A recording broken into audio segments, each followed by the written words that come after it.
Hello friends, आपका बहुत बहुत स्वागत है। आप लोग कैसे हैं? आशा है आप लोग बहुत ही अच्छे होंगे। तो चलिए लुसेंट समान ज्ञान को आगे बढ़ाते हुए आज हम लोग फिर से जो है लुसेंट समान ज्ञान जीके को जो है, जैसा कि हम लोग जो है इस सीरीज में टॉपिक को हर टॉपिक को जो है एमसीक्यू के रूप में बदल कर देख रहे हैं। ठीक है, इस क्रम में जो है हम लोग इंडियन पॉलिटी यानी भारतीय संविधान में जो है भारतीय संविधान की अनुसूची से संबंधित जो भी इसमें मोस्ट इंपॉर्टेंट ऑब्जेक्टिव बन सकते हैं, उन सारे प्रश्नों को आज हम लोग इसमें कवर करने वाले हैं। तो चलिए शुरू करते हैं। इससे पहले हम लोग जो है पॉलिटी में देखे हैं, उसका प्ले लिस्ट बना है, आप देख सकते हैं। और सभी टॉपिक में देखे हैं, उसका भी प्ले लिस्ट बना है, आप देख सकते हैं। तो चलिए भारतीय संविधान की अनुसूची से संबंधित जितने भी ऑब्जेक्टिव हो सकते हैं उन सारे प्रश्नों को देखते हैं। अगर आप चैनल पर नए हैं तो चैनल को लाइक और सब्सक्राइब जरूर करें। चलिए शुरू करते हैं। तो देख सकते हैं, सबसे पहला प्रश्न है कि भारतीय संविधान की प्रथम अनुसूची में जो है किसका उल्लेख है। प्रथम अनुसूची में जो है वह किसका उल्लेख है? तो यह उल्लेख जो है आपके संघ के घटक राज्यों यानी 28 राज्य और जो है संघ शासित यानी 8 क्षेत्रों का उल्लेख है। 8 जो है संघ शासित और 28 जो है के संघ राज्यों का जो है उल्लेख किया गया है भारतीय संविधान की प्रथम अनुसूची में आपका। ठीक है कि भारतीय संविधान संशोधन द्वारा जो है दिल्ली को राष्ट्रीय राजधानी क्षेत्र का दर्जा दिया गया, यानी किस संविधान संशोधन द्वारा जो है दिल्ली को राष्ट्रीय राजधानी क्षेत्र का जो है दर्जा दिया गया। तो यह संशोधन है आपके 69वां संविधान संशोधन के द्वारा जो है दिल्ली को जो है राष्ट्रीय राजधानी क्षेत्र जो है घोषित किया गया आपका। ठीक है, भारतीय संविधान की जो है द्वितीय अनुसूची किससे संबंधित है, यानी दूसरे अनुसूची में जो है किसका उल्लेख है आपका। तो इसमें देखा जाए तो विभिन्न पदाधिकारियों जैसे राष्ट्रपति, राज्यपाल आदि के जो है वेतन, भत्ते और पेंशन का उल्लेख है आपको। ठीक है, चलिए आगे कि भारतीय संविधान की तृतीय अनुसूची में किसका उल्लेख है। तृतीय में तो विभिन्न पदाधिकारियों जैसे मंत्री, उच्चतम न्यायालय के न्यायाधीशों द्वारा जो है पद ग्रहण के समय ली जाने वाली शपथ का उल्लेख है आपका। शपथ तीसरा में आपका। ठीक है, आगे है कि भारतीय संविधान की चौथी अनुसूची में जो है किसका विवरण दिया गया। चौथी अनुसूची में जो विवरण है वह किसका है। तो विभिन्न राज्यों तथा जो है संघीय क्षेत्रों की जो है राज्यसभा में प्रतिनिधित्व की बात कही गई है, यानी विभिन्न राज्यों एवं जो है संघीय क्षेत्रों की राज्यसभा में प्रतिनिधित्व की चर्चा जो है भारतीय संविधान की चौथी अनुसूची में जो है की गई है आपका। ठीक है, चलिए आगे है कि भारतीय संविधान की पांचवी अनुसूची में किससे संबंधित है। पांचवी अनुसूची जो है वह किससे संबंधित है। तो इसमें जो अनुसूचित क्षेत्रों और अनुसूचित जनजातियों के जो है प्रशासन और नियंत्रण से संबंधित है आपका। पांचवी अनुसूची आपका के बारे में जो है उल्लेख किया गया है। ठीक है, भारतीय संविधान की जो है छठी अनुसूची में किन राज्यों के जो है जनजातीय क्षेत्रों के प्रशासन के बारे में प्रावधान है। छठी अनुसूची में जो है इस राज्य के जो है जनजातीय क्षेत्रों के प्रशासन के बारे में जो प्रावधान किया गया है। तो ये आपके असम, मेघालय, त्रिपुरा और मिजोरम, असम, मेघालय, त्रिपुरा और मिजोरम राज्यों के जनजातीय क्षेत्रों के जो है प्रशासन के बारे में प्रावधान किया गया है। भारतीय संविधान की 7वीं अनुसूची किससे संबंधित है। 7वीं तो केंद्र और राज्यों के बीच शक्तियों का बंटवारा किया गया है। केंद्र और राज्यों के बीच शक्तियों का बंटवारा 7वीं अनुसूची में। भारतीय संविधान की 7वीं अनुसूची में कितनी सूचियां शामिल है। कितनी सूचियां हैं? 3 है आपके, संघ, राज्य और समवर्ती आपका। ठीक है, वर्तमान में संघ सूची में कितने विषय हैं। संघ सूची में वर्तमान में देखी जाए तो वर्तमान में संघ सूची में आपके 100 विषय हैं। कितने हैं? 100 आपके। ठीक है, आगे है कि संघ सूची के कुछ महत्वपूर्ण विषय कौन से हैं आपके संघ सूची के। तो देश की प्रतिरक्षा, विदेशी मामले, युद्ध एवं जो है शांति, ऐसे है आपका, रेल है आपका, डाक है, मुद्रा है, बैंक है, परमाणु शक्ति, आपके संघ सूची का विषय है आपका। ठीक है, चलिए आगे है कि राज्य सूची में दिए गए विषय पर कानून कौन बनाता है। राज्य सूची के विषय पर कानून बनाने का अधिकार आपके राज्य सरकार को है। किसको है? राज्य सरकार को आपका। राष्ट्रीय हित से संबंधित तो होने पर राज्य सूची के विषय पर कौन कानून बना सकता है। राष्ट्रीय हित की जब बात हो तो राज्य सूची के विषय पर कानून कौन बना सकता है। जगह पे केंद्र सरकार भी बना सकती है आपको। ठीक है, वर्तमान में राज्य सूची में कितने विषय हैं। वर्तमान में जो है राज्य सूची में कितने विषय हैं आपके।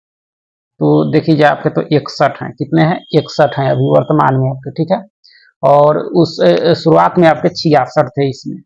आगे की राज्य सूची के कुछ महत्वपूर्ण विषय कौन से हैं आपके। कुछ महत्वपूर्ण विषय देखी जाए तो कृषि है, पुलिस है, जेल है, स्थानीय शासन, लोक स्वास्थ्य, राज्य के अंदर होने वाला व्यापार, ये सब आपके राज्य सूची के विषय। समवर्ती सूची के अंतर्गत दिए गए विषय पर कानून कौन बना सकता है। समवर्ती में दोनों का अधिकार रहता है, केंद्र और राज्य सरकार दोनों का आपका। ठीक है, यदि समवर्ती सूची के किसी विषय पर केंद्र और राज्य दोनों सरकारें जो है कानून बनाती है तो इसका कानून मान्य होगा। यानी समवर्ती सूची के किसी विषय पर केंद्र और राज्य दोनों सरकारें कानून बनाती है तो किसका जो है कानून मान्य होगा आपका। तो आपके केंद्र सरकार को जो है प्राथमिकता दिया जाता है इसमें। संविधान के लागू होने के समय संघ सूची में कितने विषय थे। जब संविधान लागू हुआ था तो उस समय संघ सूची में जो है कितने विषय थे। तो 97 थे आपके, कितने 97, और अभी कितने हैं संघ सूची में 100 हैं आपके, ठीक है। संविधान के लागू होने के समय राष्ट्र सूची में जो है कितने विषय थे, जब संविधान लागू हुआ था तो राष्ट्र सूची में जो है 66 थे, और अभी 61 हैं आपके, ठीक है। भारतीय संविधान की 8वीं अनुसूची में मूल रूप से कितनी भाषाओं को शामिल किया गया है, तो यह 22 भाषाओं को। 71वें संविधान संशोधन 1992 द्वारा जो 8वीं अनुसूची में कौन सी भाषाएं जोड़ी गई, 71वें के द्वारा, तो 71वें संविधान संशोधन के द्वारा जो भाषाएं जोड़ी गई आपके, देख सकते हैं आपका कोंकणी, मणिपुरी और नेपाली को जो है जोड़ा गया आपका, ठीक है। आगे है कि 92वें संविधान संशोधन 2003 द्वारा जो 8वीं अनुसूची में कौन सी भाषाएं शामिल की गई, 2003 में जो है 92वें संविधान संशोधन द्वारा जो 8वीं अनुसूची में कौन सी भाषाएं जोड़ी गई, 8वीं, तो बोडो, डोगरी, संथाली और मैथिली को जोड़ा गया 2003 में आपका, ठीक है। भारतीय संविधान में 9वीं अनुसूची जो है किस संशोधन द्वारा जोड़ी गई है, 9वीं अनुसूची जो है किस संविधान संशोधन द्वारा जो है यह जोड़ी गई आपका, तो इसका सही उत्तर होगा प्रथम संविधान संशोधन अधिनियम 1951 के द्वारा जो है 9वीं अनुसूची जो है जोड़ी गई आपकी। चलिए आगे है कि 9वीं अनुसूची का मुख्य उद्देश्य क्या था, 9वीं अनुसूची का मुख्य उद्देश्य जो है वह क्या था, तो भूमि सुधारों और संपत्ति के अधिग्रहण से संबंधित जो है कानूनों को न्यायिक समीक्षा से बचाना था। तो 9वीं अनुसूची का मुख्य उद्देश्य था आपका भूमि सुधारों और संपत्ति के अधिग्रहण से संबंधित जो है कानूनों को न्यायिक समीक्षा से बचाना था आपका, ठीक है।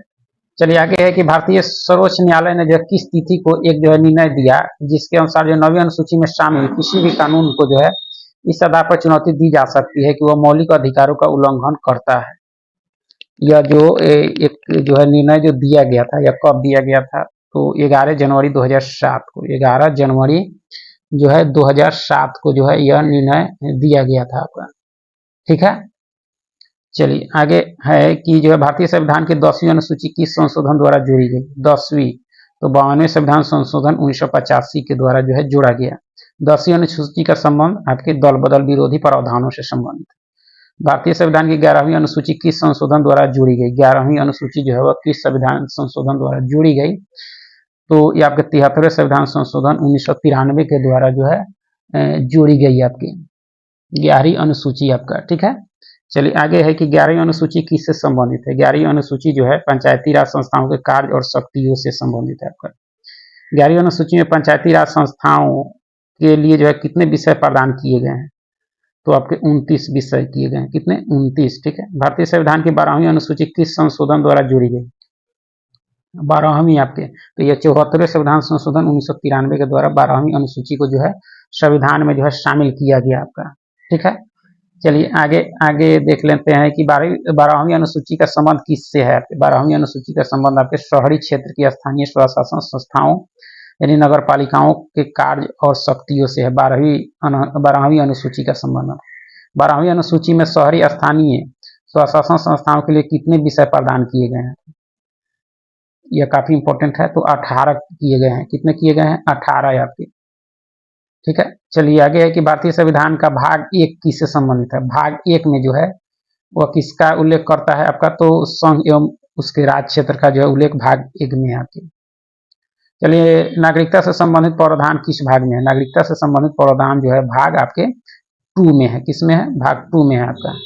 चलिए आगे है कि जो है मूल अधिकार किस भाग में वर्णित है, यानी किस भाग में जो है मूल अधिकार की चर्चा की गई है, तो भाग 3 में है, मौलिक अधिकार की चर्चा भाग 3 में की गई है, ठीक है। चलिए आगे कि नीति निर्देशक तत्व किस भाग में दिए गए हैं, नीति निर्देशक तत्व जो है भाग आपके किस में है, भाग 4 में है, ठीक है। मौलिक अधिकार 3, नीति निर्देशक तत्व 4 आपके। मूल कर्तव्य किस अनुच्छेद में है, 51 के क में है आपका, किस में है, 51 के क। संघ से संबंधित प्रावधान किस भाग में है, संघ से संबंधित प्रावधान जो है वह किस भाग में है, तो भाग 5 जो है आपका, यानी भाग 5 में है आपका, यानी ऑप्शन बी जो है इसका सही उत्तर हो जाएगा। राज्य से संबंधित प्रावधान किस भाग में है, राज्य से संबंधित प्रावधान जो है आपके यह आपके 6ठे भाग में है, किस में है, 6ठे भाग में है।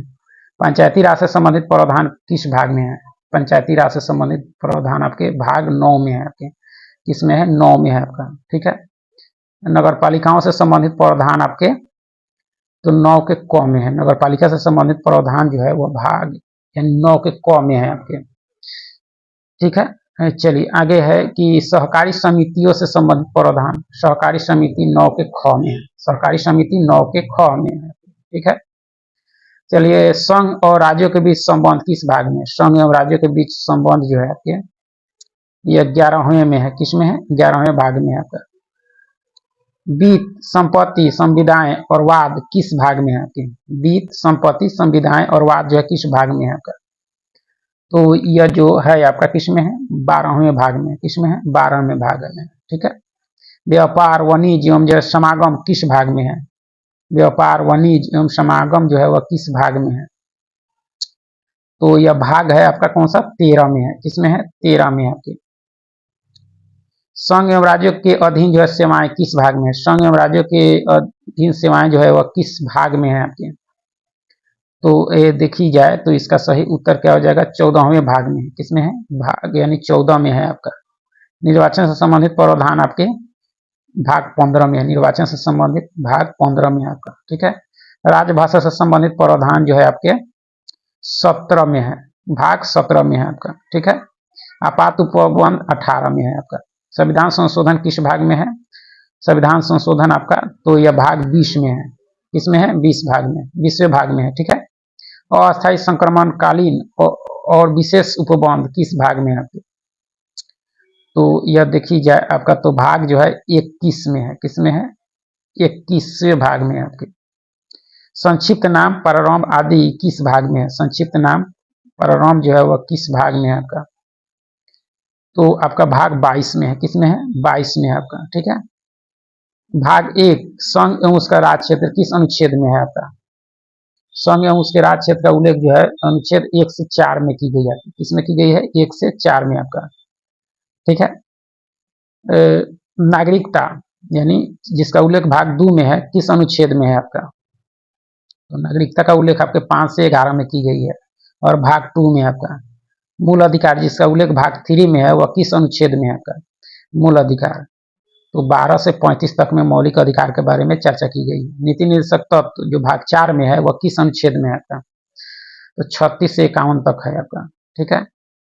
चलिए आगे है कि मूल कर्तव्य किस अनुच्छेद में दिए गए हैं? मूल कर्तव्य तो अनुच्छेद 51 के क में है आपका मूल कर्तव्य आपका। ठीक है। संघ जो भाग 5 में है किस अनुच्छेद में आता है? संघ भाग 5 में है वो किस अनुच्छेद में आता है? तो 52 से 151 के बीच में आता है। भाग 5 जो है वो आपके 52 से 151 के बीच में इसकी चर्चा की गई है। ठीक है। राज यानी भाग 6 किस अनुच्छेद में आता है? यानी राज की चर्चा भाग 6 में की गई है वह किस अनुच्छेद के अंतर्गत आता है?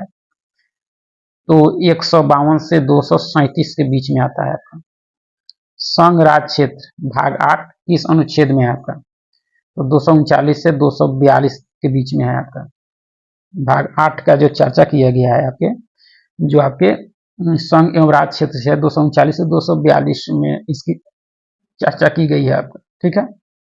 पंचायत भाग 9 में है किस अनुच्छेद में है आपका? पंचायती राज व्यवस्था जो है तो 243 ए से 243 के ओ तक में जो है इसकी चर्चा की गई है आपके।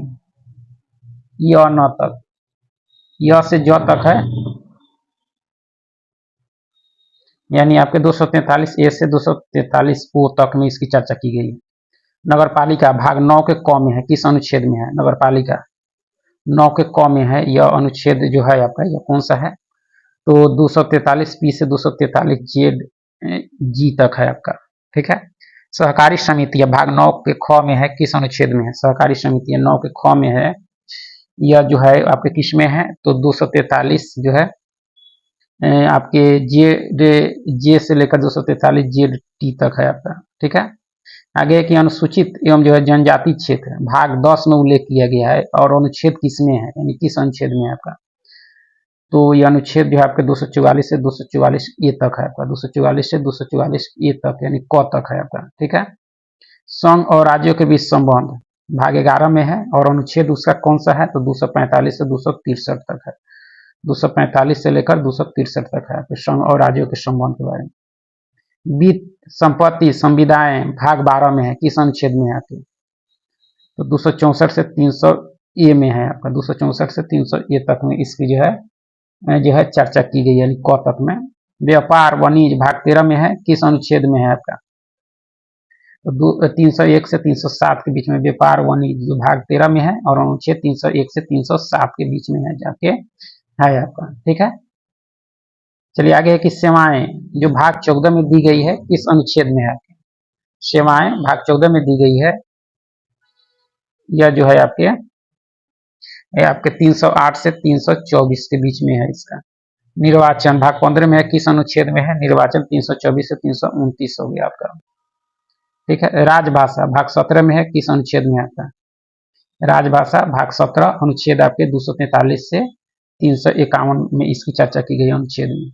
आपात उपवन जो भाग 18 में है, किस अनुच्छेद में है? आपात 352 से 360 तक 3 तरह के आपात की चर्चा की गई है।